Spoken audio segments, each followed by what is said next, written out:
Let's talk a little bit about accountability and testing. How do you plan on communicating the value of assessment and accountability, and how do you respond to questions about teaching to the test or overemphasis on teaching?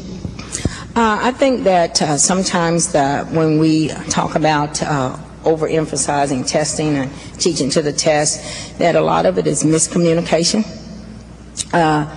Actually, the goal in the state of Kentucky is to teach the content standards. And they have been aligned with national standards. They have been aligned with the content that we assess. It behooves our teachers to teach the content that is going to be assessed. And we have 176 days that we instruct students. At the end of that 176 days, then we assess to see if what we did worked. So I think that many of our community members, they want accountability, and they want to know if what we did for those 176 days, if it actually worked. So to me, that's the accountability that I think that our community should have and that we owe them. So one of the things that has been a resounding, I think, a mindset across the state that we test too much. But I think because that has been communicated, that it has been legislated for 2011-2012 that we will only have testing the last 14 days of the school year, and that includes if you have to tack on those 10 days because of snow. And also the legislation also states that you can only assess 5 of those 14 days. So I think that's going to take some of that conversation off the table. What program or procedure do you use currently to track the growth of each student from year to year?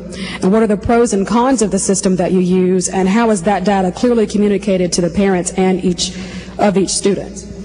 Well, we use what I call interim benchmarks now. We use the MAP assessment.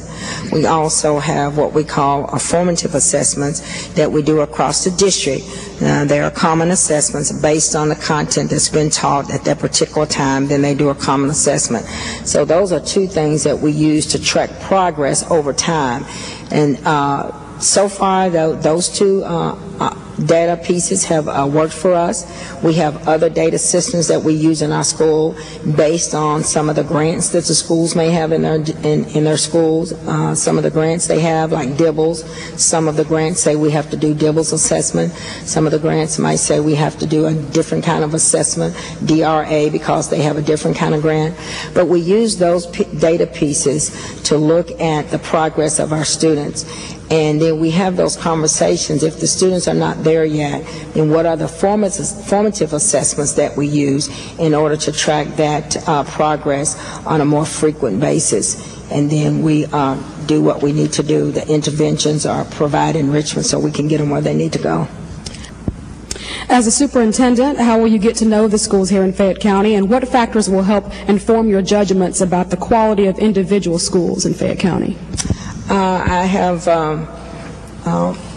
my prior opportunity of been working here, so I'm very familiar with many of the schools in Fayette County. Some of the leadership in the schools have changed, but many of them have not. So I feel like that I know many of the schools, and many of the staff members are still here.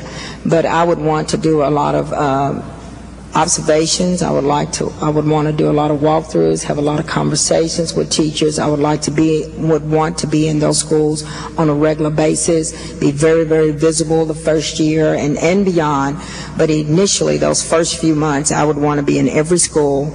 I would want to visit every classroom and have those conversations. And then I think from there, I would be able to make some kind of judgment of what is going on in those particular schools.